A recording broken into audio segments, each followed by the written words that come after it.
ठीक है, अभी हम लोग देखने वाले हैं एक्सेस, एक नया टॉपिक जिसका नाम है access pressure in a liquid drop. ठीक है, तो इसके लिए हेडिंग लगाओ access pressure in a liquid drop slash soap bubble. यानी हम दोनों का एक्सेस प्रेशर देखेंगे, लिक्विड ड्रॉप के केस में क्या होता है और सोप बबल के केस में।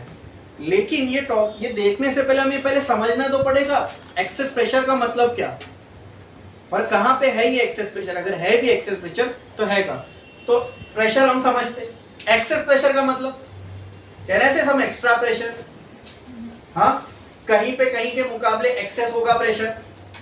ठीक है, अब देखते हैं क्या। और एक्सेस प्रेशर कहां की बात करें हम, लिक्विड ड्रॉप की। तो पहले ध्यान दो, मैं एक लिक्विड का ड्रॉप लेता हूं, मान लो एक लिक्विड का ड्रॉप है, स्फेरिकल शेप का होता है, क्यू होता है, वो हम स्टैब्लिश कर चुके हैं, है ना। ठीक है, अब अगर ये लिक्विड का ड्रॉप है तो इसके अंदर क्या भरा हुआ होगा, हाँ अगर ये पानी की बूंद है तो अंदर क्या होगा, पानी होगा, सिंपल। मर्क्यूरी की बूंदे तो अंदर क्या होगा, मर्क्यूरी। पेट्रोल की बूंदे तो अंदर क्या होगा, पूरा नहीं, जो भी लिक्विड की बूंद होगी इसके अंदर वो लिक्विड भरा होगा, राइट। ठीक है, अगर मैं इसके अंदर के पार्ट को इंटरनल बोलूं तो क्या मैं इसको आई से रिप्रेजेंट कर सकता हूं। ठीक है, 47 अगर ये इसका अंदर का पार्ट है फ्लूइड का, फ्लूइड के बबल का, ये लिक्विड के ड्रॉप का इनसाइड का पार्ट है। ठीक है, तो क्या मैं इसको इनसाइड के लिए, देखो इनसाइड के लिए मैं इसको आई से रिप्रेजेंट करूं, चलेगा। तो इनसाइड का जो भी प्रेशर होगा, क्या मैं इसको पी इनसाइड पी आई बोलूं, चलेगा। कोई इसमें डाउट है? ठीक है, इस ड्रॉप के बाहर जो भी है उसको मैं आउटसाइड बोलूं, चलेगा। मींस ड्रॉप के आउटसाइड, तो यहां का जो भी प्रेशर है उसको मैं पीओ बोलूं, चलेगा। हाँ ठीक है, अब हम देखेंगे पीआई और पीओ में क्या रिलेशन है। ठीक है, कोई डाउट यहां तक समझ में आया? ठीक है, चलो अब इनसाइड ऑफ फ्लूइड में पहले कौन कौन प्रेशर बना रहा है उस पर डिस्कस करते हैं। फ्लूइड के इनसाइड में क्या है, फ्लूइड के मॉलिक्यूल, क्या लिक्विड प्रेशर लगाता है, लिक्विड प्लस समथिंग, यानी लिक्विड के साथ अगर कुछ होगा तो उस पर प्रेशर लगता है। अगर लिक्विड और दूसरा लिक्विड का मॉलिक्यूल, तो एक मॉलिक्यूल दूसरे पे फोर्स लगाएगा, उससे प्रेशर क्रिएट होगा। ठीक है, उसी को हम फोर्स ड्यू टू प्रेशर बोलते हैं। तो एक प्रेशर तो लिक्विड के खुद की वजह से बनेगा, ये बोलो क्लियर है। हाँ, तो कहना से there is one pressure which is due to liquid, इसको मैं पी एल बोल देता हूं, पी एल। क्लियर है? हाँ ठीक है। दूसरा मेरे को ये बताओ, ये इनसाइड के लिए हो गया क्योंकि अंदर लिक्विड है। बाहर कौन प्रेशर लगाएगा, फ्लूइड के बाहर क्या है, एटमॉस्फेयर। तो आउटसाइड जो लगेगा, क्या मैं बोल सकता हूं पी ए टी एम लग रहा होगा। ठीक है, लेकिन आप एक चीज और भूल गए, वो क्या, वो भी हम लोग समझते हैं, समझो इसको। इनसाइड में कौन प्रेशर लगा रहा है, लिक्विड। आउटसाइड में कौन प्रेशर लगा रहा है, एटमॉस्फेयर। ठीक है, ये अपनी शेप में ही है, ना ये एक्सपांड हो रहा है ना ये कॉन्ट्रैक्ट हो रहा है। इसका मतलब क्या, इनसाइड और आउटसाइड का प्रेशर सेम होगा। ठीक है, लेकिन यहां हम पिक्चर में ना एक चीज और छोड़ रहे हैं, वो क्या, क्या ये फ्लूइड का सरफेस भी एक फोर्स देगा, that will be force due to surface tension. क्या वो फोर्स एक एरिया पे लगेगा, सरफेस एरिया पे। ठीक है, तो परपेंडिकुलर फोर्स एरिया पे लगता है तो वहां पे क्या बन जाता है, प्रेशर। तो एक प्रेशर और होगा यहाँ पे, वो किसकी वजह से होगा, सरफेस टेंशन की वजह से। इतना क्लियर है? ठीक है, now what will the force due to surface tension try to do, बोलो। सरफेस टेंशन की वजह से जो फोर्स है वो क्या करने की कोशिश करता है, फ्लूइड के एरिया को मिनिमाइज करने की। मतलब force due to surface tension ऐसे ऐसे ऐसे ऐसे ऐसे ऐसे लगेगा और ये पूरे ड्रॉप को मिनिमाइज करने की कोशिश करेगा। तो क्या लगता है आपको, वो force due to surface tension inside होगा कि आउटसाइड होगा? एग्जैक्टली, कहां होगा, इनसाइड। मतलब उस फोर्स की वजह से, मतलब सरफेस टेंशन की फोर्स की वजह से जो प्रेशर बनेगा, क्या मैं उसको pressure due to surface tension बोल सकता हूं? हाँ, मतलब यहाँ पे सिर्फ पी एल नहीं है, एक और प्रेशर है जिसको मैं पी एस भी बोल सकता हूँ। बोलो क्लियर है? अगर ये फ्लूइड नहीं बढ़ रहा, इसका मतलब कहना है इसे Pi is great pressure inside, pressure inside a liquid drop is always greater than pressure outside the liquid drop. क्योंकि लिक्विड के अंदर दो तरीके के प्रेशर एक्ट कर रहे होते हैं, एक तो लिक्विड का, एक ड्यू टू सरफेस टेंशन, और बाहर तो सिर्फ एटमॉस्फेयर है, अंदर दो बाहर एक, बहुत ना इंसाफी है ना। अंदर की तरफ तो मतलब ज्यादा हो गया और बाहर कम हो गया, ठीक है। तो कहना है इसे Pi plus something will be equal to P not. हाँ, ये समथिंग को उधर भेज दूं मैं तो Pi माइनस PO, यही होगा बाहर और अंदर के बीच का प्रेशर का डिफरेंस। तो Pi minus PO will be equal to something, बस ये समथिंग मिल गया, मतलब ये प्रेशर डिफरेंस मिल गया। भाई ये ज्यादा है ना, ये कम है ना, इसका डिफरेंस तुमको अंदर बाहर से कितना ज्यादा प्रेशर है वही देगा, मतलब this something is excess pressure. बोलो, समझा क्या? अभी हमने ये जो पूरी चीज डिस्कस की, इससे हमें क्या समझ में आया कि अंदर प्रेशर लिक्विड के ज्यादा होता है एज कंपेयर टू बाहर के। मतलब अंदर के प्रेशर में कुछ ऐड करूंगा तब बाहर का प्रेशर मिलेगा। क्लियर है? मैं लिटरल टर्म्स में नहीं जा रहा हूं, अंदर क्या क्या वो सब मैंने लिया ही नहीं, अंदर ये है ये सब की बात नहीं कर रहा हूं, मैं सिर्फ मोटी मोटी बात कर रहा हूं। अंदर प्रेशर ज्यादा है, बाहर कम है, मतलब अंदर माइनस बाहर करूंगा तो कुछ एक आना चाहिए वैल्यू। तो क्या ये दोनों का प्रेशर डिफरेंस है? क्या ये जो वैल्यू आएगी ये मुझे बताएगा इतना प्रेशर अंदर का ज्यादा है बाहर से? जैसे मान लो अगर मुझे डिफरेंस की वैल्यू आती है 10 और इनसाइड का प्रेशर, तो क्या मैं बोल सकता हूं इनसाइड का प्रेशर जो है आउटसाइड से 10 ज्यादा होगा, ठीक है। अब ये भी हो सकता है इनसाइड 20 हो, इनसाइड 30 हो, बाहर 20 हो सकता है इनसाइड 110 हो, बाहर 100 हो, कुछ भी हो सकता है वैल्यू। मैं लेकिन सिर्फ एक्सेस बता रहा हूं, एक्सेस प्रेशर कितना है ये समझ में। एक्सेस प्रेशर का मतलब यानी हमने ये एस्टैब्लिश कर लिया कि अंदर फ्लूइड के इनसाइड प्रेशर ज्यादा होता है एज कंपेयर टू आउटसाइड। अब इन दोनों का जो डिफरेंस होगा, इनसाइड माइनस आउटसाइड, ज्यादा माइनस कम, ये जो भी आंसर आएगा वही तो एक्सेस प्रेशर होगा कि अंदर बाहर से इतना ज्यादा प्रेशर है। यही है एक्सेस प्रेशर का कॉन्सेप्ट। समझ में आया? क्लियर है? हाँ, ये चीज समझ में आई? अरे बोलो, इसमें किसी को कोई डाउट है? पक्का क्लियर है? चलो बढ़े आगे। लिखो तो उसके नीचे पॉइंट डाल के लिखो, in a liquid drop, in a liquid drop the pressure inside Pi, the pressure inside the liquid drop, bracket में लिखो Pi, ब्रैकेट में लिखो Pi,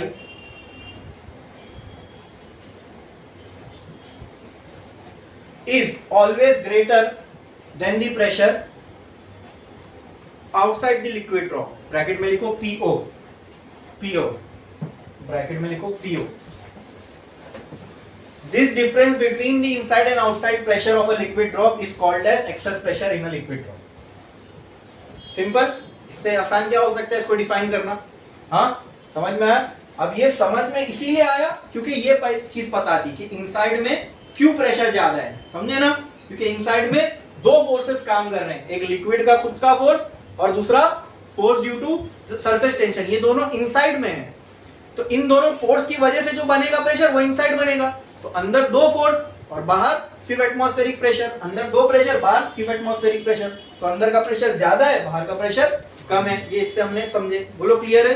the difference between these, the difference between pressure inside and outside is called as excess pressure in a liquid drop, in a liquid drop.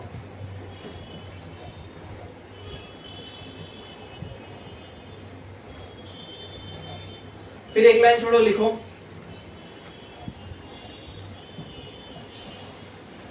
the pressure inside liquid is due to the pressure inside liquid is due to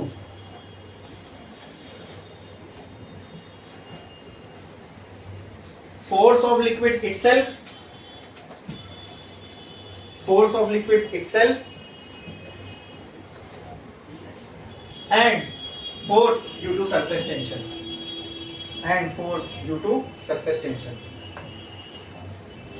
The pressure out, next point लिखो, the pressure outside liquid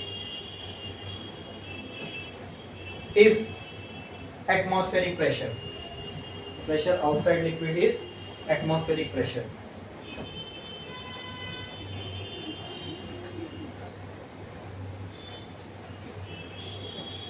Now let's find the mathematical relation for excess pressure. ठीक है, एक line छोड़ो, star डालो और लिखो mathematical relation for excess pressure.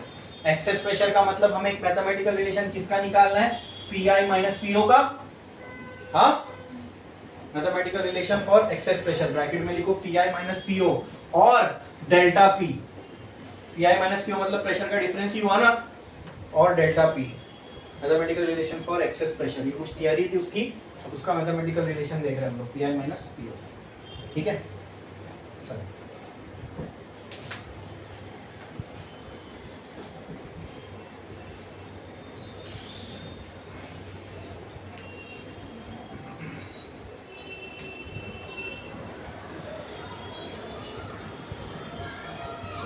Let us consider a liquid drop. Of radius r with internal pressure Pi and with inside pressure Pi and outside pressure Po. Let us consider a liquid drop of radius r, capital R, of radius capital R, and inside pressure Pi and outside pressure bracket में PO and outside pressure PO.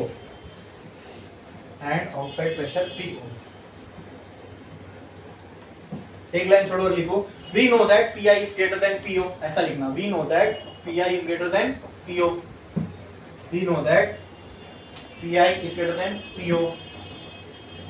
ये समझ लो. अभी हम लोग Pi minus PO करेंगे या something आने वाला है, वही समथिंग इसका आंसर होगा. ठीक है, we know that Pi is greater than PO. अब आप मुझे ये बताओ, अंदर प्रेशर ज्यादा है, बाहर प्रेशर कम है, चीज क्या करने की कोशिश करेगी? एक्सपांड या कॉन्ट्रैक्ट? हाँ, एक्सपांड. ठीक है, we know that Pi is greater than PO, therefore the liquid drop will try to expand.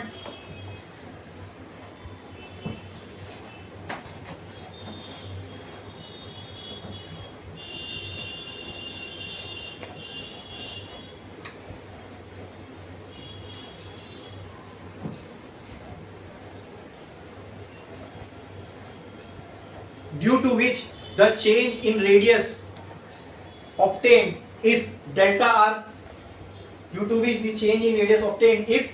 delta r.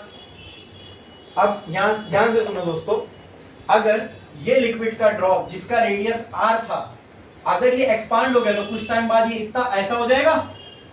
हाँ, तो क्या मैं बोल सकता हूं ये जो है इसके रेडियस का चेंज है, उसको मैंने क्या कह दिया? डेल्टा. क्या कह दिया? अच्छा, अब और एक चीज, अब इमेजिन करना है इसको. जब ये नन्हा सा था पहले, तो इसके ऊपर जो भी मॉलिक्यूल थे वो तब क्लोज थे, या जब ये फैल गया वो केस में इसके मॉलिक्यूल क्लोज थे? फर्स्ट वाले केस में क्लोज थे. यानी सेकेंड वाले केस में इसके सरफेस के जो मॉलिक्यूल है वो अपनी जगह से हटे होंगे, दूर दूर गए होंगे. राइट? तो अगर मॉलिक्यूल डिस्प्लेस हुए अपनी जगह से, तो क्या मैं कह सकता हूं उन पे वर्क हुआ? और उन पे अगर वर्क हुआ तो वो मॉलिक्यूल के ऊपर जो होने वाला वर्क है वो किसमें स्टोर होता है? और क्योंकि वो सरफेस है, उसी सरफेस पे उसी पोटेंशियल एनर्जी को हम क्या कहते हैं? Surface energy. तो कहना है से the work done in expansion of this liquid drop will get store in surface energy of liquid. क्या ये बात समझ में आई आपके? हाँ, अब यही हम करने वाले हैं. बोलो, इतना क्लियर है? हाँ, पक्का? ठीक है. तो क्या लिखा हमने? therefore the liquid drop will try to expand due to which the change in radius obtained is delta r. ठीक है, नेक्स्ट लिखो, नेक्स्ट पॉइंट लिखो। The work done in expansion of liquid drop get stored in surface energy of molecules. The work done in expansion of liquid drop, the work done in expansion of liquid drop will get stored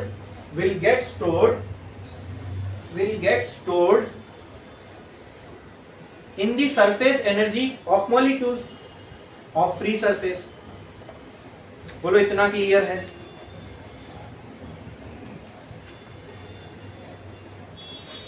ठीक है, अब मैं इसका diagram बनाता हूं, कोई diagram आप लोग भी बनाओ।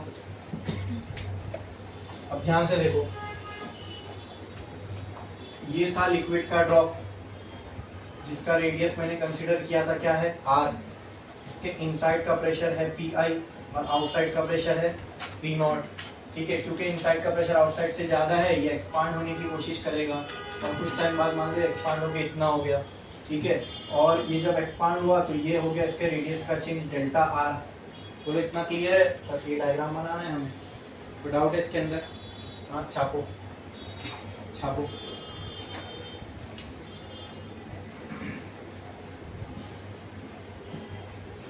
समझ के बनाए ना एकदम, कुछ टफ था क्या इसमें?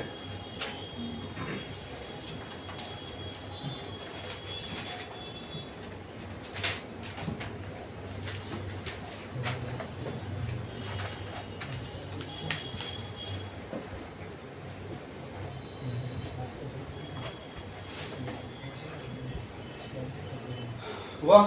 अच्छा, अभी तक जो भी हमने देखा इसके अंदर कोई ऐसी चीज है जो नहीं समझ में आई? बोलो, अगर नहीं समझ में आई तो पूछो, है कोई ऐसी चीज? बढ़े आगे? ठीक है,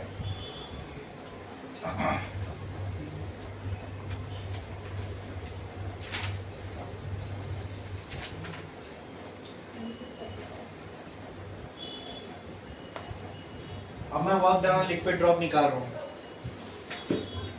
इन एक्सपांशन। क्या ये बराबर होगा फोर्स इनटू डिस्प्लेसमेंट के? ये बोलो क्लियर है? ठीक है, यार अब ये फैल रहा है, इसका मतलब अंदर का फोर्स ज्यादा है और बाहर का कम। यार F is equal to F inside minus F outside. क्या ये सही है? तभी नेट फोर्स बाहर की तरफ होगा ना। हाँ, तो कहना है राइट, कहना है right, work done is equal to F I minus F O। इसको मैं बोल देता हूँ F, इसको मैं बोल देता हूँ X। बोलो क्लियर है? F I minus F O into X। बोलो ये क्लियर है? ठीक है, अच्छा वो डिस्प्लेसमेंट जो यहाँ पे हो रहा है वो तो डेल्टा आर का है ना, कहना right is delta R displacement. तो यहाँ पर भी मैं डिस्प्लेसमेंट की जगह डेल्टा आर लिख दूं, चलेगा? कोई डाउट है इसमें कि सारी चीजें हमने ऊपर स्टैब्लिश कर चुके हैं, डेल्टा आर क्या ये सब? हाँ, अब आप मुझे बताओ कि प्रेशर क्या होता है? Force upon area. तो फोर्स क्या होगा? Pressure into area. Therefore F I क्या हो जाएगा? P I into A. Initial condition में देखो पी आई इंटू ए, और उसी टाइम पे आउटसाइड का प्रेशर क्या होगा? PO into A. अरे बोलो क्लियर है? तो कहना है right, W is equal to bracket में P I into A minus PO into A into delta are. बोलो क्लियर है? ए कॉमन अगर मैं निकालू तो कहना है right, A P I minus PO into delta R. अरे बोलो क्लियर है इतना? ठीक है,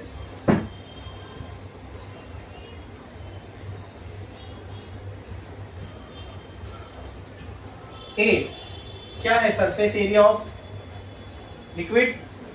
अब ये लिक्विड का शेप कौन सा है? स्फीयर, तो सरफेस एरिया ऑफ स्फीयर आएगा। सरफेस एरिया ऑफ स्फीयर क्या होता है? 4 पाई आर स्क्वायर। तो मैं ए की जगह क्या लिख सकता हूं? W is equal to 4 pi are square bracket P I minus P O into delta are. बोलो इतना क्लियर है? हाँ, लिखो यहां तक, लिखो यहां तक जल्दी।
लिख के इसके नीचे लिखो, we know that the work done in expansion of liquid drop, we know that the work done in expansion of liquid drop gets stored in the form of gets stored in surface energy of molecules of free surface. We know that the work done in expansion of liquid drop gets stored in surface energy of liquid drop. खत्म करो, in surface energy of liquid drop. Therefore we can write, तो अब हम क्या लिख सकते हैं बोलो? Therefore we can write work done is equals to, क्या लिख सकते हैं? Surface energy. Therefore अगर वर्क डन सरफेस एनर्जी के बराबर, तो क्या मैं लिख सकता हूं? U is equals to 4 pi are square P I minus P not delta r.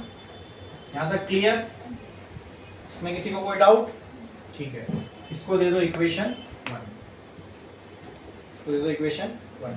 यहां तक क्लियर है? ठीक है।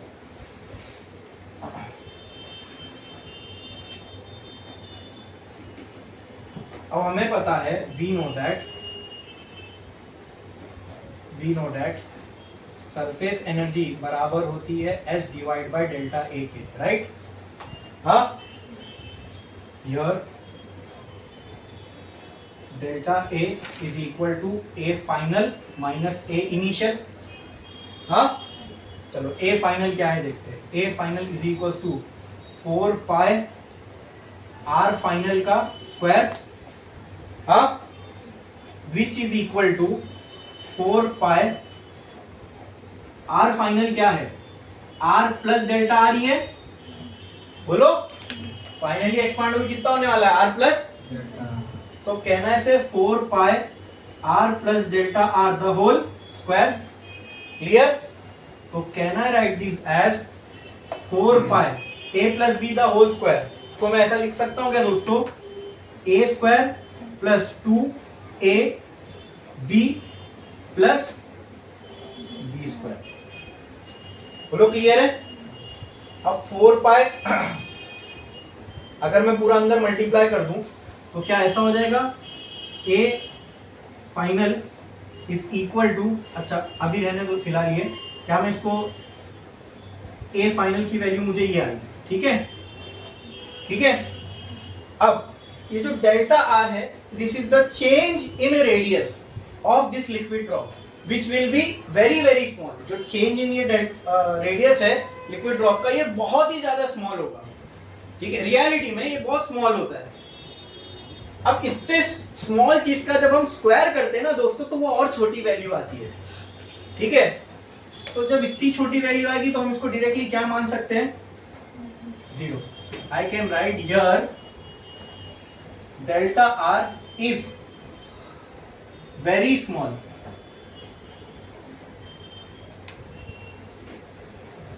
therefore delta r square is nearly equal to 0.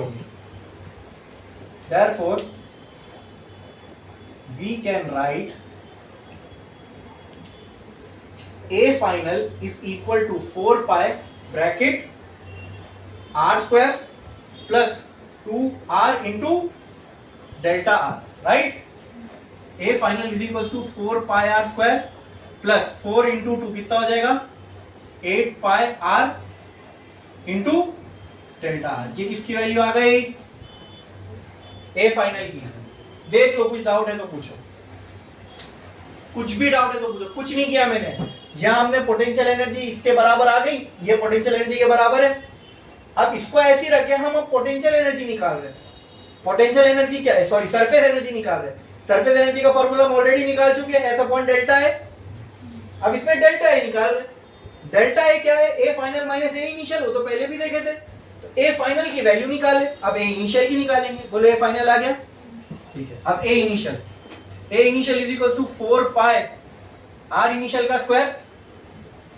Are initial क्या है, आर के ही बराबर है, तो कहना है right A initial is equal to 4 pi capital R square. हाँ, now put this in this formula, ठीक है। तो कहना है राइट, ये फॉर्मूले की बजाय इसको इसमें पुट करता हूं। हाँ, ये डायरेक्ट इसी में पुट करता हूं। तो एस की जगह पर नहीं, पहले ए फाइनल और इनिशियल की वैल्यू हम लोग यहां से निकाल लेते हैं, ठीक है, डायरेक्टली। फिर हम उसके अंदर पुट करेंगे। इसका ये आंसर देखो, यही आया ना, u का s अपॉन डेल्टा ए ही आया ना। चेक करो u की वैल्यू, हाँ, सरफेस एनर्जी की वैल्यू,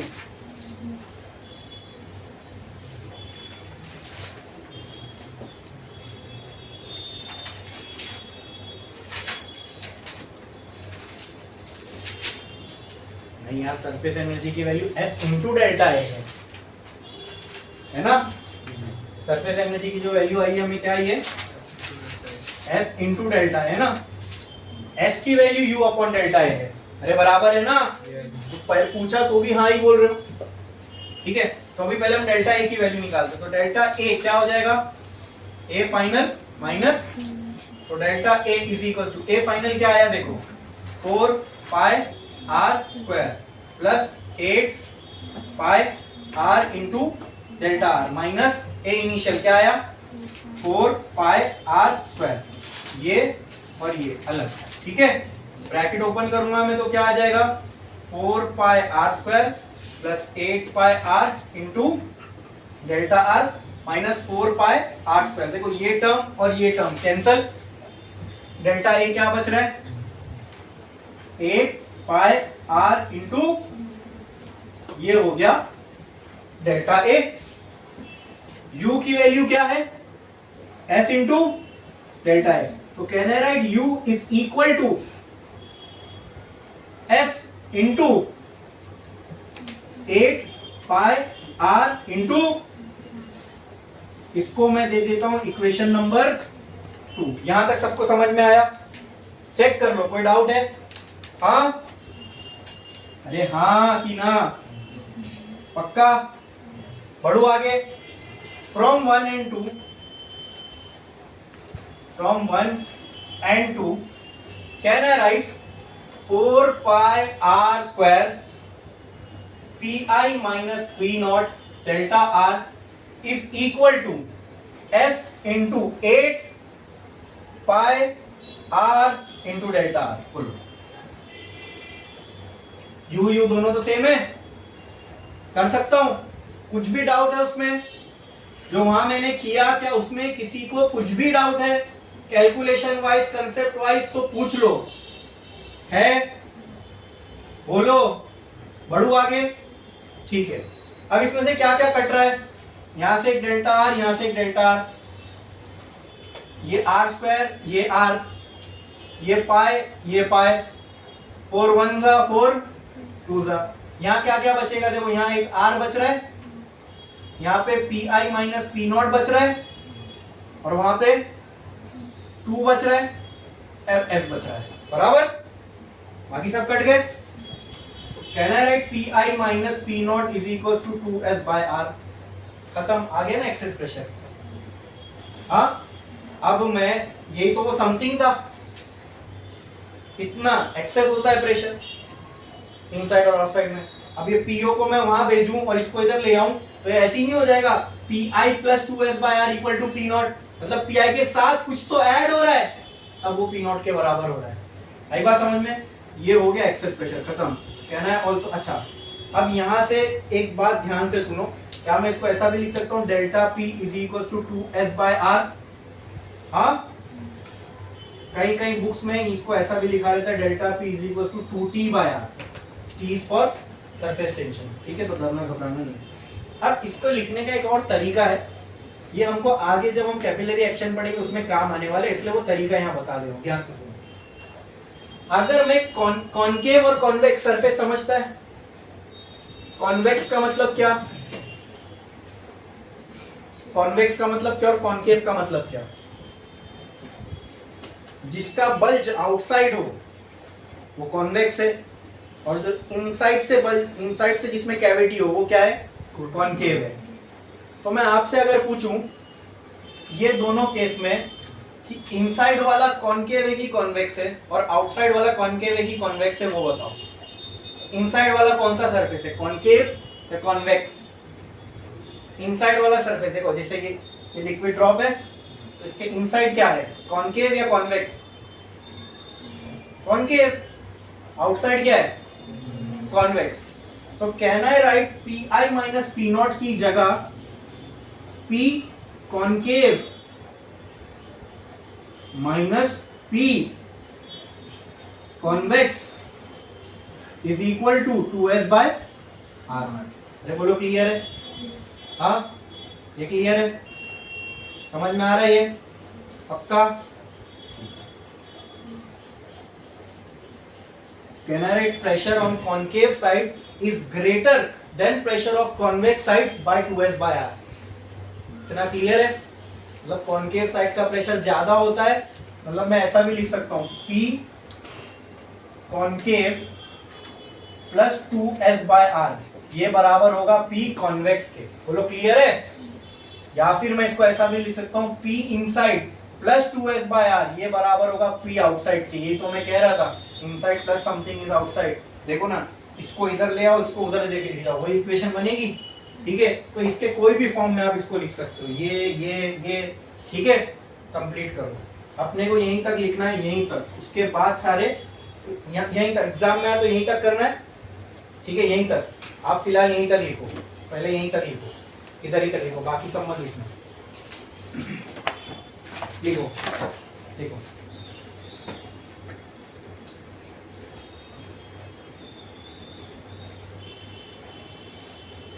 जल्दी करो।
हो गया लिख के?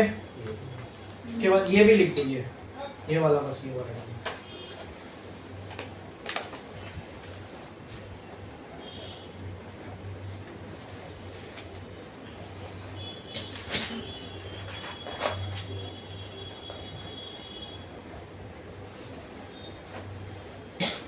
ठीक है,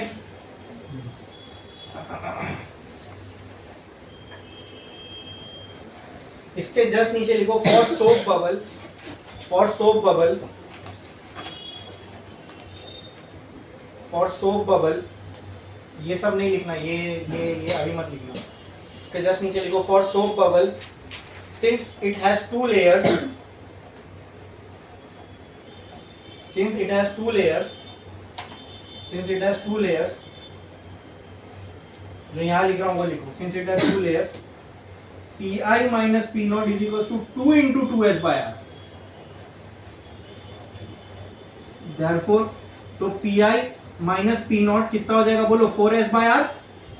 हाँ, तो कहना right delta p is equals to 4s by r। तो ये सोप बबल के लिए हो गया। ठीक है, इससे पहले देता हूं ये ऐसा ये लिखो। ठीक है, ये नेक्स्ट लाइन में लिखना, मैंने कॉमा डाला, ये लिखो, फिर ये लिखो, फिर ये लिखो। ठीक है, आपने एक लाइन छोड़ो, स्टार डालो, एक लाइन छोड़ो, स्टार डालो और लिखो the formula for excess pressure of liquid drop can also be written as follows. बस ये डेरिवेशन एग्जाम में है तो यहीं तक करना है। ठीक है, अब मैं आपको अपने समझने के लिए कुछ और चीजें चाहिए वो लिखा रहा हूं। The formula for excess pressure of a liquid drop can also be written as follows. पहले ये लिखो, can also be written as follows. The formula for excess pressure of liquid drop can also be written as follows, ये लिखो। ठीक है, ये फॉर्मूले में आप पी नॉट को उधर फेंकोगे, 2s और 2s बाय आर को इधर लेके आओगे तो क्या यही बनेगा? ये वाला। तो लिखो ये लिखो, पहले ये लिखो, ये लिखो, फिर ये लिखो और इसको डब्बा बनाओ, इसको।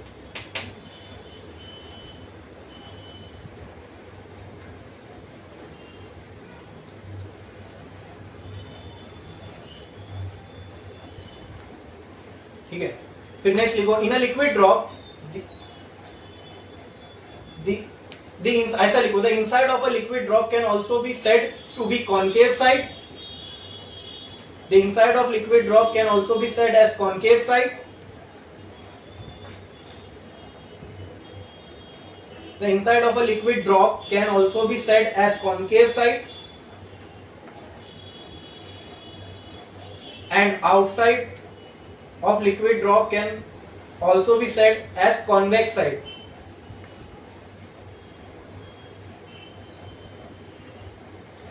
Outside of liquid drop can also be said as concave side.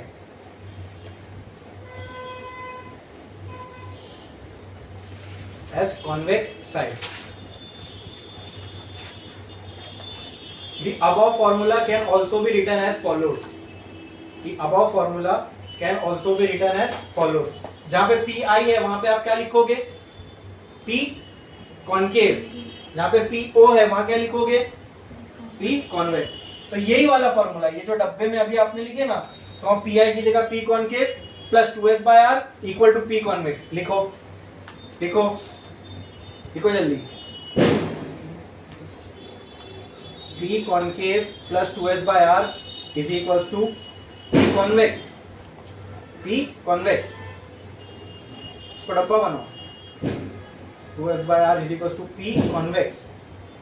ये वाला देखो, ये तो लिखा हूं ना मैंने, is equals to P convex। ठीक है, इसको डब्बा बनाओ। अब अगर आपने P convex को इधर ले आए, 2s by r को उधर लेके चले गए, तो क्या ये फॉर्मूला बनेगा? तो उसके जस्ट नेक्स्ट लाइन में ये फॉर्मूला लिखो, डब्बा बनाओ जल्दी जल्दी, लिखो डब्बा बनाओ जल्दी।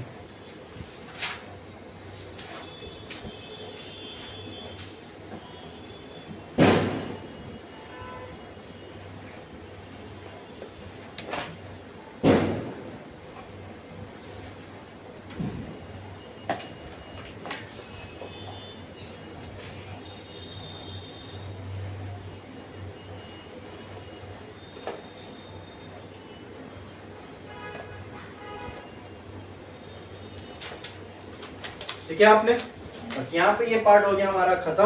और सरफेस टेंशन से रिलेटेड कुछ बातें वो आपको मालूम होना चाहिए। वो क्या, देखो सरफेस टेंशन बेसिकली क्यों है, the force of attraction between the molecule, ये आपस में एक दूसरे को पकड़े हुए हैं, इसलिए इनमें टेंशन है और उस टेंशन की वजह से चाह रहे हैं कि सरफेस एरिया को मिनिमाइज करे। अगर मैं टेम्परेचर बढ़ा दूं किसी लिक्विड का तो क्या इसके मॉलिक्यूल दूर दूर जाएंगे? मॉलिक्यूल नजदीक थे, इस वजह से तो सरफेस टेंशन हो रहा था, एक दूसरे को पकड़े हुए थे घट। अब जब मैं अगर टेम्परेचर बढ़ा दूं किसी लिक्विड का तो क्या उसके मॉलिक्यूल के बीच का डिस्टेंस बढ़ेगा? अगर इनके मॉलिक्यूल का डिस्टेंस बढ़ेगा तो मुझे बताओ सरफेस टेंशन पे क्या असर पड़ेगा, कम होगा कि बढ़ेगा? कम होगा।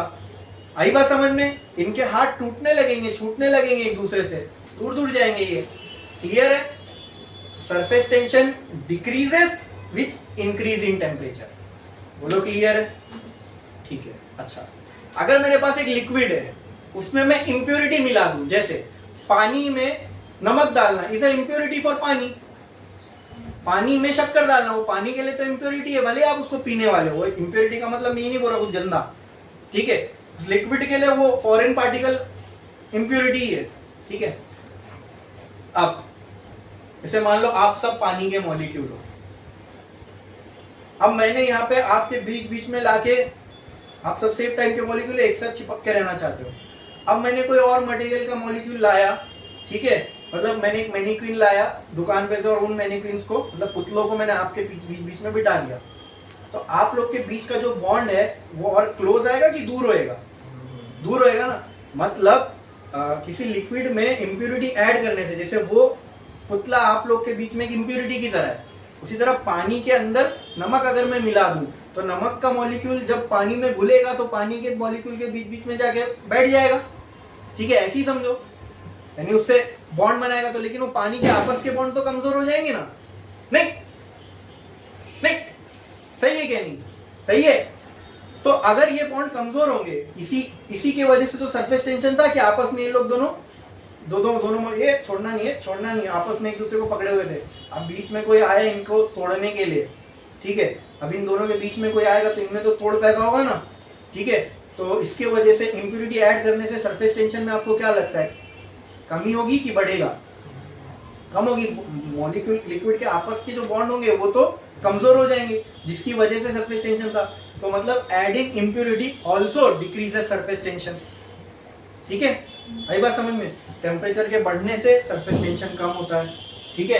इंप्यूरिटी के ऐड करने से भी सरफेस टेंशन कम होता है। अब ये दोनों चीज को अगर इस्तेमाल करें तो कपड़े धोने के काम आता है। अरे नहीं, सही में कपड़े धोने के काम आता है। और क्या, देखो कपड़ा क्या है, बहुत सारे रेशों के मैश से बना हुआ है, बहुत सारे धागे एक दूसरे में मैश है, ठीक है? अब एकदम मॉलिक्यूलर लेवल पे जाके देखूंगा ना तो ऐसा ऐसा ऐसा ऐसा ये धागे और ऐसे ऐसे ऐसे ऐसे ऐसे धागे एक दूसरे के ऊपर ये ऐसे बुने हुए हैं, ठीक है? अब मॉलिक्यूल जितना छोटा होगा उतने अच्छे से इसके अंदर पेनिट्रेट करेगा और उतने अच्छे से फिर वो गंदगी को साफ करेगा। गर्म पानी में कपड़े धो तो ज्यादा साफ होते हैं। क्यों? क्योंकि भाई उसका फिर मॉलिक्यूलर बॉन्ड टूट रहा है ना, सरफेस टेंशन कम हो रहा है पानी का। सरफेस टेंशन कम होगा तो एक एक मॉलिक्यूल अब अलग अलग है। अब इतने से गैप से 4 लोग को जाना है और इतने से गैप से 1 लोग को जाना है, ठीक है? तो जितना अच्छे से अंदर तक पानी पेनिट्रेट होगा उतना अच्छा कपड़ा साफ होगा, ठीक है? तो पहले तो क्या कि हमने पानी को गर्म कर दिए, तो उसकी वजह से क्या हुआ, अब इतने से गैप में से 4 मॉलिक्यूल नहीं जा सकते पानी के, तो ये ऊपर से निकल जाएगा, अंदर साफ नहीं करेगा। लेकिन गर्म पानी करूं मैं तो मॉलिक्यूल अलग हो गए, अब एक एक मॉलिक्यूल जा सकता है अंदर, तो कपड़ा अच्छे से ही साफ होगा ना। दूसरा, अगर उसका गर्म पानी में मैं डिटर्जेंट डाल दूं, डिटर्जेंट बेसिकली यही काम करता है, ठीक है? पानी के सरफेस टेंशन को वो कम कर देता है, ठीक है? अब क्या होगा, पानी के मॉलिक्यूल के बॉन्ड टूट गए डिटर्जेंट की वजह से, अब एक एक मॉलिक्यूल अलग अलग, अब बराबर जा जाके साफ करेगा वो अंदर, ठीक है? तो अगर ये दोनों चीज कंबाइन कर लो तो कपड़ा और अच्छे से साफ हो सकता है कि डिटर्जेंट डाल के तो हम धो ही रहे, लेकिन साथ ही साथ गर्म पानी में डिटर्जेंट डाल के धोए तो कपड़ा और अच्छे से साफ होगा। आई बात समझ में? क्लियर है? हाँ, समझ में आया? तो ये कुछ प्रॉपर्टीज थी सरफेस टेंशन की कि सरफेस टेंशन चेंज कैसे होता है। तो टेम्परेचर के साथ, टेम्परेचर बढ़ेगा तो सरफेस टेंशन कम होगा, ठीक है? इंप्यूरिटी बढ़ाओगे तो भी सरफेस टेंशन कम होगा। अरे आई बात समझ में? क्लियर है? तो ये प्रॉपर्टी ऑफ सरफेस टेंशन को हम अलग अलग जगह यूज भी करते हैं। अब आगे हमको एक नया टॉपिक स्टार्ट करना है इसी चैप्टर का, उसका नाम है कैपिलरी। ठीक है, तो एक लाइन छोड़ो, स्टार डालो। तो पहले कैपिलरी के लिए हमें समझना पड़ेगा, कैपिलरी एक्शन समझने के लिए पहले समझना पड़ेगा कैपिलरी ट्यूब क्या होता है। ठीक है, फिर हम कैपिलरी एक्शन को समझेंगे। तो एक लाइन छोड़ो, स्टार डालो और लिखो capillary tube, CAPILLARY, capillary tube, capillary tube.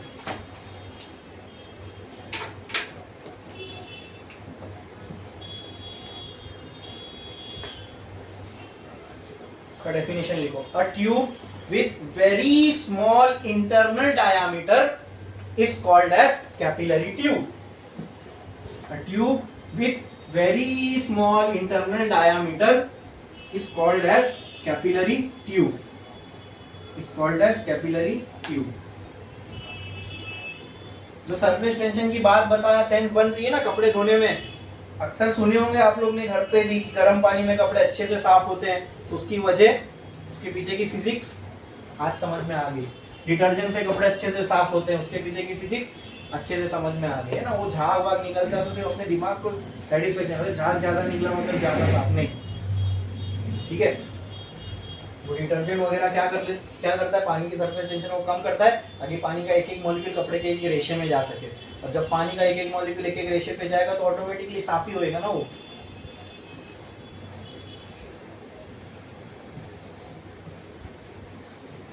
ये डिटर्जेंट वगैरह साबुन बहुत चीप बनते हैं, मालूम, बहुत चीप।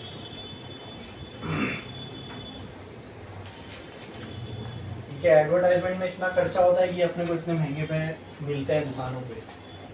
जिन चीजों में भी आप देखोगे ना सेलिब्रिटी का फेस है, नहीं समझ जाना उसकी मैन्युफैक्चरिंग बहुत चीप है, तभी करोड़ों रुपए वो लोग यहाँ पे खर्च कर पाते हैं। फिर वो एक ऐसा ऐड दिखा के हमें वो बेचा जाता है, हमको भी लगे हाँ इसका कुछ फायदा है। खैर अभी अपन आ जाते हैं फिजिक्स पे वापस। कैपिलरी क्या है, कैपिलरी पढ़ना है हमें। और कैपिलरी क्या होती है तो नेचर में भी देखने को मिलती है कैपिलरी। ठीक है, हमारी डे टू डे लाइफ में भी देखने को मिलती है, बताऊंगा कहाँ पे। ठीक है, कैपिलरी समझने के लिए हमें पहले समझना पड़ेगा कैपिलरी ट्यूब क्या होता है। एक ऐसा ट्यूब जिसका इंटरनल डायमीटर बहुत स्मॉल हो। ठीक है, अब बहुत स्मॉल किससे, आप उसकी लेंथ से कंपेयर करो या उसके आउटसाइड डायमीटर से कंपेयर करो। इसके मुकाबले जैसे मान लो फॉर एग्जांपल ये कांच का ट्यूब है, ये आउटसाइड लेयर इसकी है, ये इनसाइड इसका इतना है, देखो ये, समझे। यानी यहाँ पर ये कांच है, यहाँ पर भी कांच है, यहाँ ठोस सॉलिड है, यहाँ कांच है, यानी ये पूरा ये हिस्सा ठोस सॉलिड है, यहाँ बीच में हॉलो है। तो जब मैं इसको कंपेयर करूं उसके आउटसाइड से तो ये कितना इनसाइड डायमीटर इसका बहुत स्मॉल है ना। ठीक है, तो ऐसे ट्यूब को बोलते हैं कैपिलरी ट्यूब। कुछ रॉकेट साइंस है, इसको समझना, समझे। कैपिलरी ट्यूब का मतलब एक ऐसा ट्यूब ले लो जिसका अंदर का डायमीटर बहुत स्मॉल हो।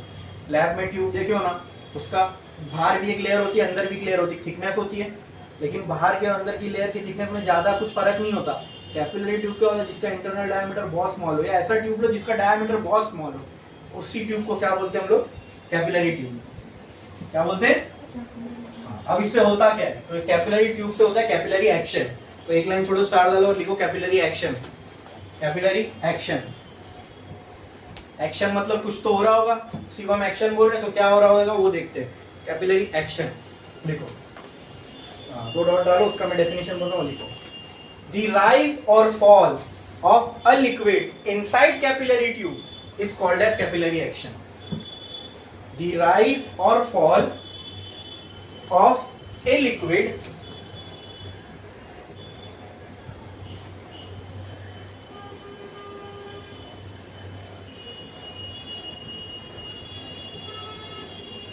the rise or fall of a liquid inside capillary tube is called as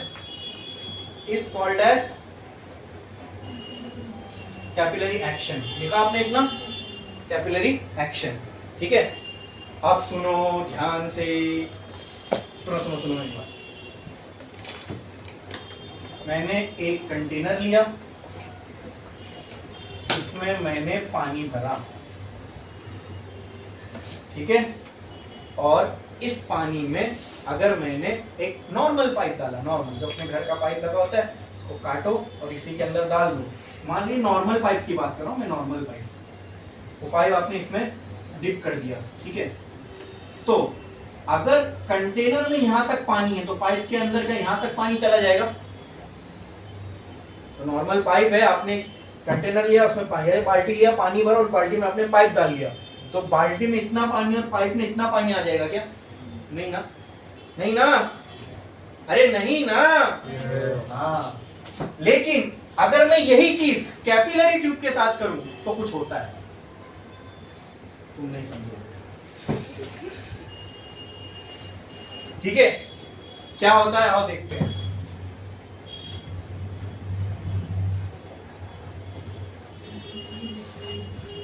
अभी कैपिलरी, अभी समझ में आएगा, लेकिन कैपिलरी ट्यूब डालने पे क्या होता है। मंतजा बहुत हंसते हो आप। चलो, कैपिलरी ट्यूब मैंने इसमें इंसर्ट किया। कैपिलरी ट्यूब का मतलब क्या? अच्छा, नॉर्मल पाइप और कैपिलरी पाइप में क्या फर्क है? नॉर्मल पाइप का इंटरनल डायमीटर बहुत स्मॉल नहीं होता, अच्छा खासा होता है, ठीक है। तो वहां पे अगर मैं कंटेनर में इतना पानी, तो पाइप के अंदर भी इतना ही पानी होगा। अब मैं डाल रहा हूँ कैपिलरी ट्यूब इसी कंटेनर में, ये पाइप निकाला, कैपिलरी ट्यूब डाला, ठीक है। अब कैपिलरी ट्यूब मैं बताने के लिए डायमीटर इतना ही बड़ा बना रहा हूँ, हाँ ठीक है, बताने के लिए भी। ये कैपिलरी ट्यूब मतलब इसमें ना, ये अंदर इतना ही पार्ट खुला हुआ है अंदर का, दिख रहा है ये। कैपिलरी ट्यूब डालने से क्या होता है ना दोस्तों, कैपिलरी ट्यूब, अगर हम कैपिलरी ट्यूब किसी कंटेनर के अंदर जिसमें लिक्विड फिल्ड है डाले ना, आप देखोगे ऑटोमेटिक आपको दिखेगा कि लिक्विड जो है, अगर कंटेनर में लिक्विड यहां है ना, तो कैपिलरी में लिक्विड यहां तक आता है, ठीक है। और यहां तक आके ये देखो, एक चीज को मैं जूम कर रहा हूं ऐसे, ये ऐसे जूम करके देखा ना मैंने, तो पानी मुझे ऐसा नहीं दिखा, बल्कि ऐसा था, ऐसा दिख रहा है। और ये जो यू शेप बनता है ना, इसको कहते हैं मिनिस्कस, नाम है इसका, क्या बोलते हैं इसको? मिनिस्कस। बहुत बारीक बारीक चीजें, एकदम बेसिक पहले बता रहा हूं, फिर हम लोग जाएंगे इसमें। अच्छा बोलो, क्लियर है? क्या किया मैंने, जब हमने कैपिलरी ट्यूब किसी पानी के अंदर इंसर्ट किया कंटेनर के अंदर, तो हमने देखा कि कैपिलरी ट्यूब में उसी लेवल पे नहीं था जितना लेवल कंटेनर पे। कैपिलरी ट्यूब में हमने देखा पानी का लेवल राइज हुआ, ठीक है, ठीक है। अच्छा, अब आपके दिमाग में सवाल नहीं आया होगा कि सर सिर्फ राइज ही होगा क्या? सिर्फ राइस ही होगा क्या? नूडल्स होगा क्या? नहीं, तो नहीं, सिर्फ राइस ही नहीं होगा, फॉल भी होगा। क्या होगा? फॉल। अब ये किस पे डिपेंड करता है, राइज होगा कि फॉल होगा? On the liquid which is inside the container, ठीक है। अक्सर पानी के केस में ये कैपिलरी के अंदर, कैपिलरी ट्यूब के अंदर लिक्विड राइज होता है, और मर्क्यूरी के केस में फॉल होता है। यानी अगर ये कंटेनर मर्क्यूरी से भरा हुआ होता, ठीक है, और इसके अंदर मैं ये कैपिलरी ट्यूब डालता, तो कैपिलरी ट्यूब के अंदर अजीब सी चीज देखने को मिली। यहां पर कुछ इस तरीके का, इसमें जो है लिक्विड का लेवल होना, हमारा दिमाग ये कहता है ना तो राइज होना चाहिए ना तो फॉल होना चाहिए। हमारा दिमाग ये कहता है जो लेवल है वही, लेकिन ये दिख रहा है होते हुए, ये ट्रांसपेरेंट ट्यूब है। अगर आप ट्रांसपेरेंट ट्यूब जैसे लैब्स में होता है, वैसे ट्यूब अगर इनमें इंसर्ट करो तो आपको साफ साफ दिखेगी ये चीज। और ये दिखा कि इसके अंदर जो है लेवल ऑफ मर्क्यूरी कंटेनर के लेवल से नीचे है, ठीक है। तो क्या मैं यहां बोल सकता हूं, यहां पे जो कैपिलरी ट्यूब के अंदर है लिक्विड का लेवल फॉल हुआ, ठीक है। और इसको अगर मैं जूम करूं तो मुझे ये लिक्विड ऐसा नहीं दिखा, बल्कि ऐसा दिखा, ठीक है। ये भी मिनिस्कस है, ये भी मिनिस्कस है, हाँ। अब क्योंकि ये ऐसा है, इसको बोलते हैं कॉनकेव मिनिस्कस, और ये ऐसा है, बल्ज है आउटसाइड, इसको हम कहते हैं कॉन्वेक्स मिनिस्कस। तो वाटर के, ये अगर ये चीज किस में बनती है, वाटर के केस में, ये चीज किस में बनती है, मर्क्यूरी के केस में, ठीक है। अच्छा, अब ऐसा क्यों, वाटर में राइज हो रहा है। अच्छा, अब सुनो, पानी के अंदर ये हमने कैपिलरी ट्यूब डाला तो लिक्विड लेवल राइज हुआ, मर्क्यूरी के अंदर डाला तो लिक्विड लेवल फॉल हुआ। लिक्विड लेवल क्या, जो लिक्विड अंदर था वो, ठीक है। तो इसी rise or fall of liquid inside capillary tube को बोलते हैं कैपिलरी एक्शन। तो कुछ मुश्किल था इसको समझना, एकदम क्लियर है, पक्का, कोई डाउट है इसमें? ये लिखा ना हमने, पढ़ो। What is capillary action? The rise or fall of liquid inside capillary tube is called as capillary action. ये समझ में आया? या तो कैपिलरी ट्यूब डालने से लिक्विड के अंदर लिक्विड राइज होगा कैपिलरी ट्यूब में, या तो बस यही, इसी को हम कहते हैं ये समझना मुश्किल है? ओके, कॉनकेव और कॉन्वेक्स मेनिस्कस क्लियर है? ठीक है, तो या तो लिक्विड राइज होगा या तो लिक्विड फॉल होगा। तो ये क्या बात हो गई, ये भी लिक्विड है ये भी लिक्विड है, ऐसा क्यों हो रहा है, उसमें राइज हो रहा है इसमें फॉल हो रहा है? तो यहां हमने एक चीज पहले ही पढ़ चुके हैं, वो उसकी वजह से, वो क्या, सरफेस टेंशन। क्या, पानी का अलग होता है, मर्क्यूरी का अलग होता है, ठीक है, इसलिए मर्क्यूरी का ज्यादा है, पानी का कम, इसलिए मर्क्यूरी के केस में ये मिनिस्क या तो फॉल होता है और मिनिस्कस ऐसा बनता है, उसमें राइज होता है, मिनिस्कस ऐसा बनता है। ठीक है, ठीक है। अच्छा, चाहे राइज हो चाहे फॉल हो, क्या हम इसको हाइट के टर्म्स में डिफाइन कर सकते हैं? अगर मैं इसको रेफरेंस मानूं तो यहां से ऊपर h हाइट पॉजिटिव होगी, यहां से नीचे h हाइट नेगेटिव। अगर h नेगेटिव आ रहा है, सुन लो, अगर h की वैल्यू ने, हम आगे चल के h का फॉर्मूला निकालने वाले हैं, तो अगर फॉर्मूला यूज करके h की वैल्यू पॉजिटिव आती है मतलब लिक्विड राइज हो रहा है, h की वैल्यू नेगेटिव आती है इसका मतलब लिक्विड फॉल हो रहा है, सिंपल। समझे? समझे? कोई डाउट है इसमें? कैपिलरी एक्शन समझ में आया? कैपिलरी एक्शन समझ में आया? होता क्यों वो भी समझेंगे, और उससे पहले एक और टर्म है वो भी समझ में आया। यहां तक समझ में आया? ठीक है, कैपिलरी एक्शन क्लियर है? Okay.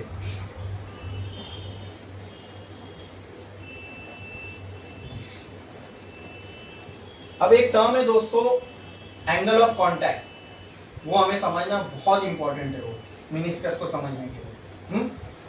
What is angle of contact? अब मैं ये नहीं बोलूंगा, अब ये समझ लेना, जब भी मैं ये डायग्राम बना रहा हूं मतलब ये इसके अंदर का पार्ट है, ठीक है, ठीक है। अब देखो यहाँ पे मैंने एक कंटेनर लिया, इस कंटेनर के अंदर वाटर है और इसमें मैंने कैपिलरी ट्यूब डाला, मतलब डाला ही है, बनाऊंगा लेकिन ये, ठीक है, जूम करके। तो मैंने ये कैपिलरी ट्यूब, यहाँ ट्यूब में जो हो रहा है वो मैं इधर बना रहा हूँ, देखो ये कुछ ऐसा मुझे दिखा, ठीक है। कौन सा मेनिस्कस बना? Concave meniscus. कौन सा मेनिस्कस? हाँ, तो इसको हम एक एंगल से भी डिफाइन कर सकते हैं, उसको बोलते हैं एंगल ऑफ कांटेक्ट। क्या बोलते हैं? पहले तो मुझे बताओ, एंगल के लिए कम से कम 2 लाइन चाहिए, तो यहाँ पहले 2 लाइन बनानी पड़ेगी, यहाँ पे 2 लाइन बनानी पड़ेगी। तो एक लाइन छोड़ो, स्टार डालो और लिखो एंगल ऑफ कांटेक्ट और ब्रैकेट में लिखो theta, theta, angle of contact theta.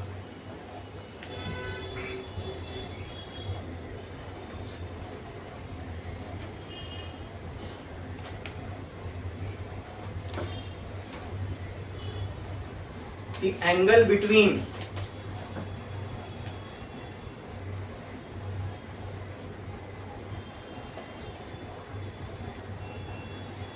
tangent to solid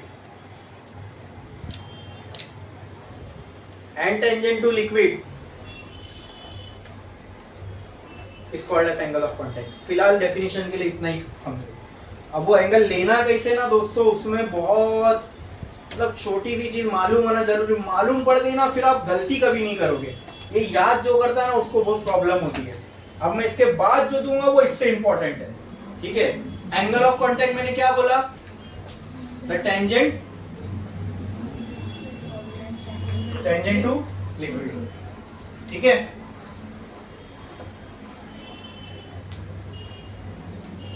ये लिक्विड है, हाँ, या तो चलो एक और चीज में देखते हैं।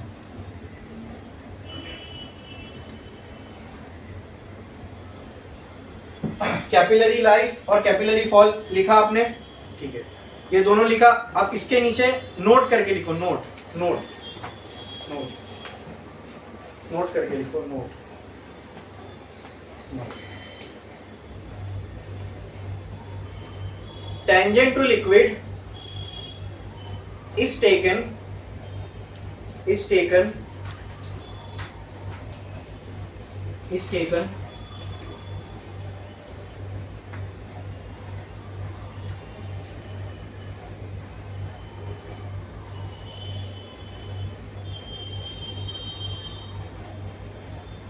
away from solid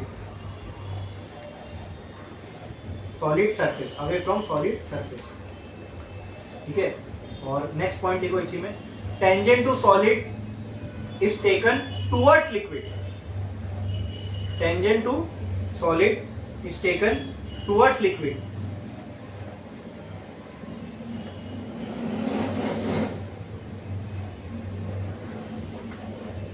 और थर्ड पॉइंट लिखो both outside capillary tube, both outside capillary tube, both outside capillary tube, both outside capillary tube.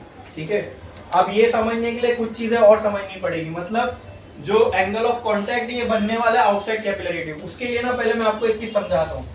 मान लो कैपिलरी ट्यूब ग्लास का है, तो ग्लास कांटेक्ट है लिक्विड के साथ, glass is considered to be solid and other is liquid, या तो mercury कोई भी हो सकता है, मर्क्यूरी या वाटर। बोलो क्लियर है? ठीक है, अब मैंने एक ग्लास की सतह लिया, सरफेस लिया, इसके ऊपर मैंने पानी का मॉलिक्यूल को ड्रॉप किया, तो मैंने देखा पानी का मॉलिक्यूल ऐसी प्रोफाइल बना लिया। ये किसका मॉलिक्यूल है? वाटर का। किसका?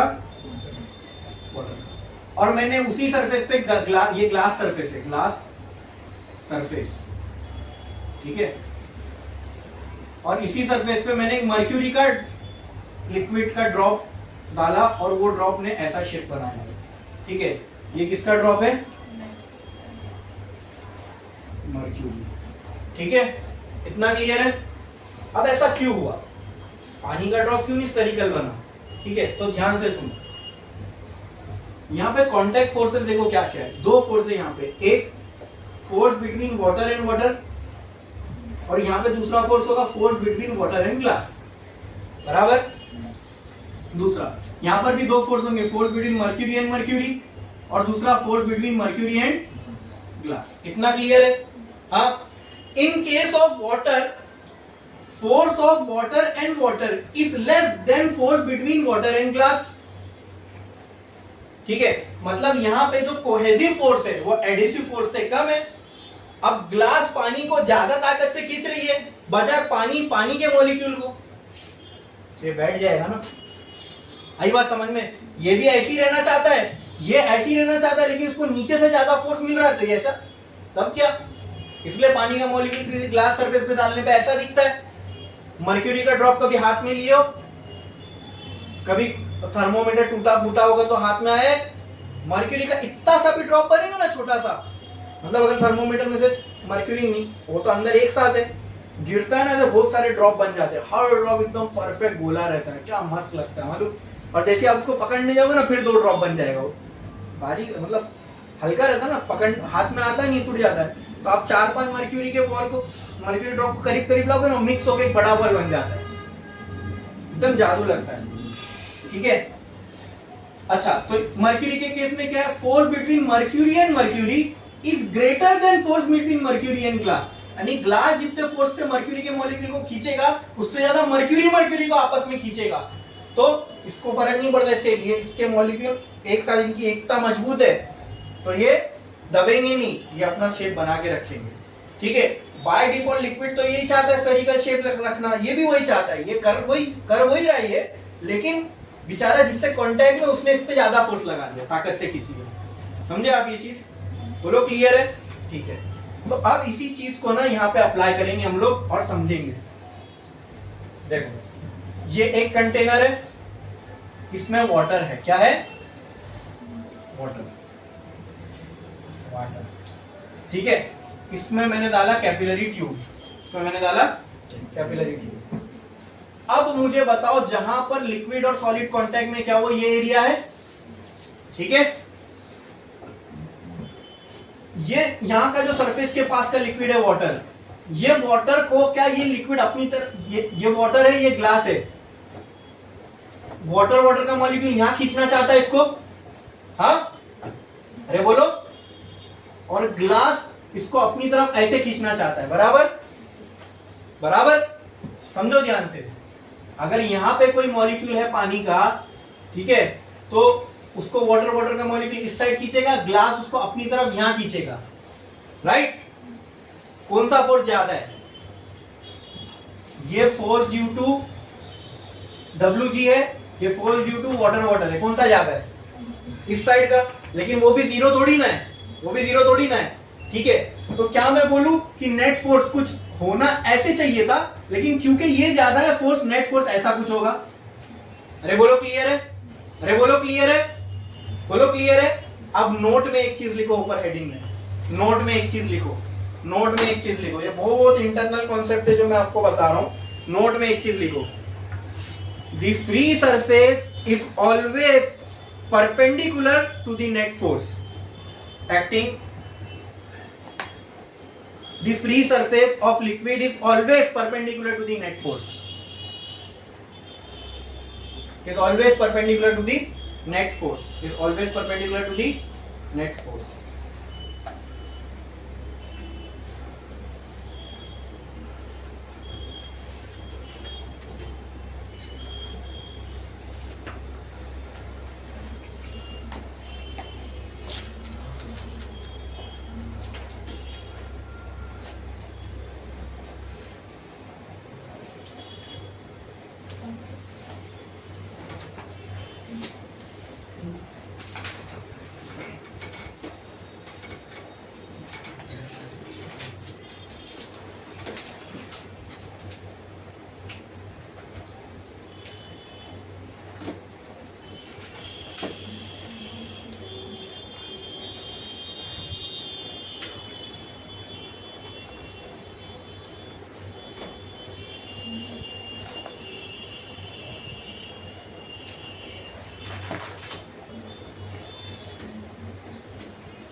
इतना लिखे आपने? हाँ ठीक है. एंगल ऑफ कांटेक्ट के ना कुछ चीजें और है, वो भी लिख दो, वो भी मैं आपको बताता हूं. लिखो if theta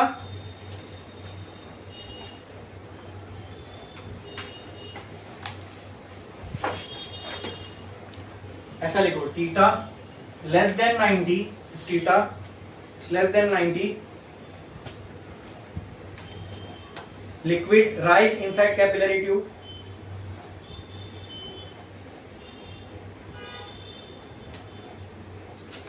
Liquid rise inside capillary tube if theta is greater than 90.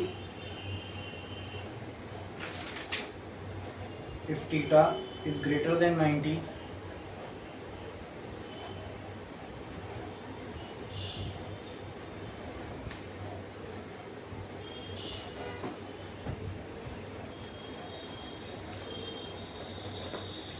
if theta is greater than 90, liquid drops inside capillary tube.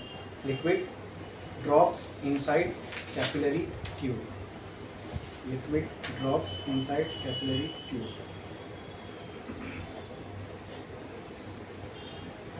ठीक है, तो पहले मैं आप लोग को ना यही एक्सप्लेन कर देता हूं. चलो कि अगर आउटसाइड कैपिलरी ट्यूब मिनिस्कस कुछ ऐसा बन रहा है, दिख रहा है ऐसा, आउटसाइड कैपिलरी ट्यूब मिनिस्कस अगर कुछ ऐसा बन रहा है, यहाँ पे अगर हमें एंगल ऑफ कांटेक्ट निकालना है तो पहले क्या करना पड़ेगा, टेंजेंट ड्रॉ करो फ्रॉम लिक्विड सरफेस. तो क्या ये हो गया टेंजेंट, ठीक है. फिर टेंजेंट ड्रॉ करो फ्रॉम सॉलिड सरफेस, क्या ये हो गया सॉलिड सरफेस. ये अगर ऐसा है तो इसको सॉलिड सरफेस को टेंजेंट ऐसा जाएगा, ठीक है. तो अब एंगल कौन सा मानू, ये वाला कि ये वाला एंगल ऑफ कांटेक्ट. तो सुनो, लिखे ना हमने नोट में, tangent to liquid away from solid. Away from solid ये है, वहां जाऊंगा तो टुवर्ड्स सॉलिड हो जाएगा. Tangent to solid towards liquid, ऊपर जाऊंगा तो अवे हो जाएगा, राइट. ये होता है एंगल ऑफ कांटेक्ट, ये होता है एंगल ऑफ कांटेक्ट. अरे बोलो क्लियर है? हाँ, इस केस में एंगल ऑफ कांटेक्ट क्या बना, ग्रेटर देन 90, लेस देन 90. हाँ, लेस देन 90. और अगर थीटा लेस देन 90 तो क्या होगा, लिक्विड. मतलब ये कैपिलरी ट्यूब में यहां कहीं होगा लिक्विड. समझे? समझे? सेकंड केस, एक कंटेनर है, इसमें मान लो मर्क्यूरी है, ठीक है. अब मर्क्यूरी के केस में ना मिनिस्कस कुछ ऐसा बनता है, ऐसा आउटसाइड की कैपिलरी ट्यूब ऐसा. अब यहाँ पे एंगल ऑफ कांटेक्ट बनाना है तो क्या करो, टेंजेंट टू लिक्विड, फिर टेंजेंट टू सॉलिड. अब कौन सा लोग एंगल, ये की है, तो tangent to liquid away from solid, तो ये हो गया, ये हो गया. Tangent to solid towards liquid, ये हो गया, ये हो गया. यहां पे एंगल ऑफ कांटेक्ट क्या है, ग्रेटर देन 90, ऑब्ट्यूज. यहां पे अभी हमने लिखा ना 54, मैंने बोला भी था मर्क्यूरी के केस में क्या होता है, ये ऐसा कुछ देखने को मिलेगा. आई बात समझ में, आई बात समझ में? बोलो कोई डाउट है? समझा? समझा? ठीक है.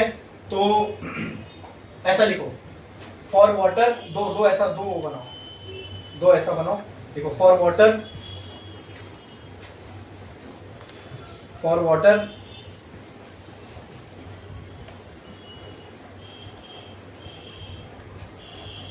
फॉर वाटर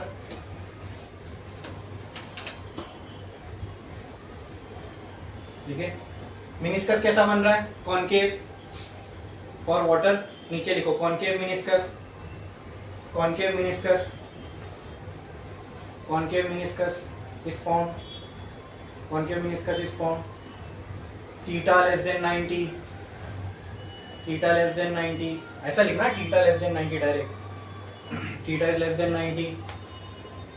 और liquid rise in capillary tube, liquid rise in capillary tube. और नीचे डायग्राम बना दो, नीचे डायग्राम बना दो। देखो कांटेक्ट एंगल ऑफ कांटेक्ट है ना, याद सब लोग करते हैं, बनाने में बहुत दिक्कत होती है। वो 2 पॉइंट याद रखना, tangent to liquid, away from solid. दो एंगल के बीच में, दो लाइन के बीच का एंगल ना, तो दो लाइन कौन सी लोगे? यहाँ पे तो ये भी बन रहा है, ये भी बन रहा है। टेंजेंट टू लिक्विड ये भी है, टेंजेंट टू सॉलिड ये भी है, तो ये एंगल नहीं। Tangent to liquid away from solid, tangent to solid towards liquid. ये याद रखना, उन दोनों के बीच का एंगल एंगल ऑफ कांटेक्ट रहेगा, समझे? ठीक है, करो ये।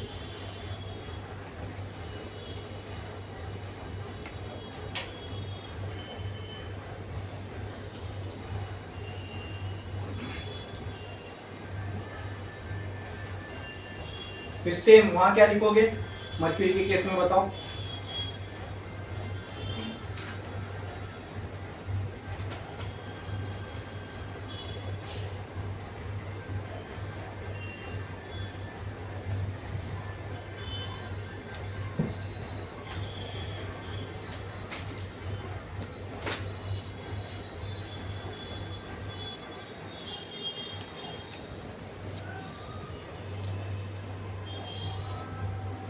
मर्क्यूरी के केस में, फॉर मर्क्यूरी वहां पे थीटा क्या रहेगा? Greater than 90। फिर कॉन्वेक्स मिनिस्कस इज फॉर्म, यहाँ पे भी देख रहे हो, यहाँ पे भी देख रहे हो, दोनों जगह कॉन्वेक्स है, ठीक है। फिर लिक्विड फॉल इनसाइड कैपिलरी, करो।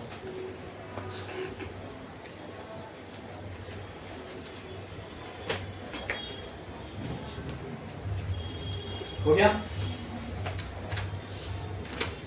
अभी लिक्विड राइज और फॉल जो हो रहा है कैपिलरी ट्यूब के अंदर, उसका मैथमेटिकल रिलेशन निकालने वाले, ठीक है। एक लाइन छोड़ो, स्टार डालो और हेडिंग लगाओ।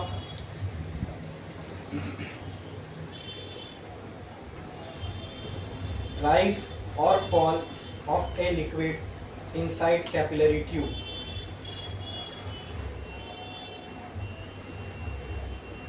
Sorry mathematical relation for height of liquid inside capillary tube, mathematical relation for height of liquid inside capillary tube, inside capillary tube।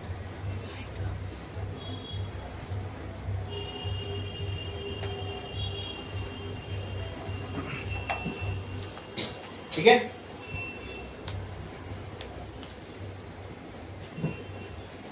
अब बहुत अच्छे से सुनो इसको ध्यान से, ठीक है। देखो इधर, ये एक कंटेनर है, ठीक है। इसके अंदर हमने वाटर लिया, ठीक है, और इसमें हमने कैपिलरी ट्यूब इंसर्ट किया, ठीक है। अब कैपिलरी ट्यूब डालने के बाद हमें यहाँ पे कुछ ऐसा मिनिस्कस दिखा, यहाँ पे कुछ ऐसा मिनिस्कस दिखा, ठीक है, यहाँ पे कुछ ऐसा मिनिस्कस दिखा। बोलो क्लियर है? बोलो क्लियर है? अब अगर मैं इसको बड़ा करूं, इसको अगर मैं बड़ा, इसका अगर मैं स्फीयर बनाऊं मिनिस्कस का, तो ऐसा बनेगा।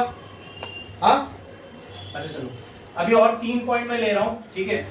अभी मिनिस्कस ऐसा बनेगा तो सही, लेकिन अभी फिलहाल के लिए मैं इसको ऐसी स्ट्रेट लाइन बना रहा हूं, ठीक है। बाद में ये ऐसा मिनिस्कस क्यों बनता है, राइज क्यों होता है, वो सब भी देखेंगे, ठीक है। और 3 पॉइंट कंसिडर करते हैं हम लोग यहाँ पे। Let this B point A, ये पॉइंट बी और ये पॉइंट सी, ठीक है। क्या ये कॉन्केव साइड है ऑफ मिनिस्कस? बोलो, क्या ये कॉन्वेक्स साइड है ऑफ मिनिस्कस?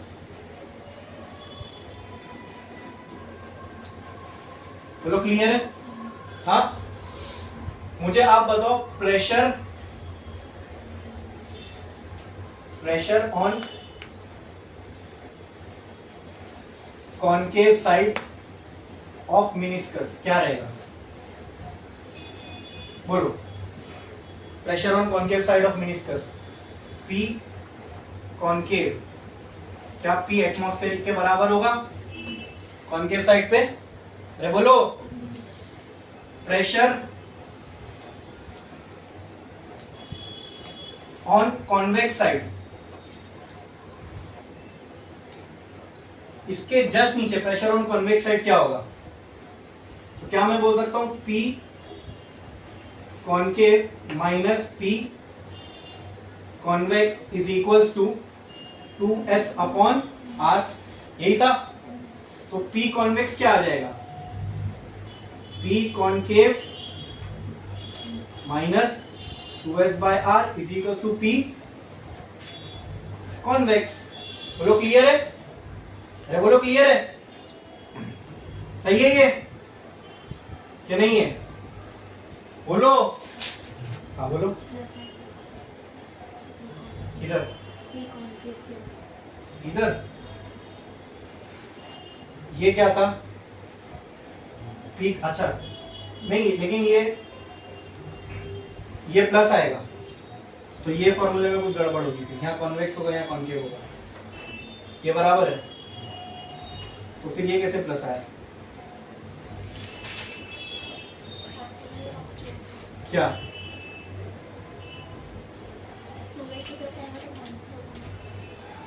किधर? अच्छा उधर जाएगा तो माइनस होगा, वो वहां पे गलत किए थे। हाँ तो Pi माइनस PO, ये सही है 2s बाय r, तो ये सही है ना? हाँ तो वहां पे भी जाके सही कर लो।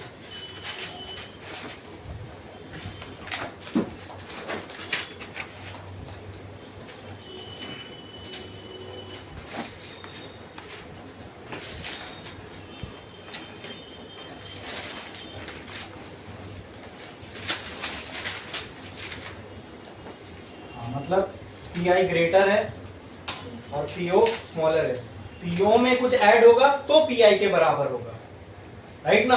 ऐसा था, मैंने गलत बोला था वहां पे, Pi में कुछ ऐड होगा तो PO के बराबर होगा, गलत था। PO में कुछ ऐड होगा तो Pi के बराबर होगा। बोलो क्लियर है? ये चीज समझ में? अच्छा, अब यहाँ पे P कॉन्वेक्स है, ठीक है। प्रेशर एट B क्या होगा दोस्तों? ये height of liquid column plus ये P कॉन्वेक्स, सही है? तो कहना है pressure at point B PB is equal to rho GH plus P convex. इतना क्लियर है? हाँ चलो, इसके लिए अपने को टाइम ज्यादा लगेगा, अभी टाइम तो होने आ गया। ये हाइट ऑफ लिक्विड कॉलम को हम लोग नेक्स्ट लेक्चर में करते हैं, ठीक है? मत लिखो ये, हम लोग नेक्स्ट लेक्चर में करते हैं, क्योंकि अभी इसको कंप्लीट होने में ना फिर बहुत टाइम लग जाएगा, ठीक है? कम से कम 20 मिनट तो चाहिए। हम नेक्स्ट लेक्चर में पूरा स्टार्टिंग से देखेंगे।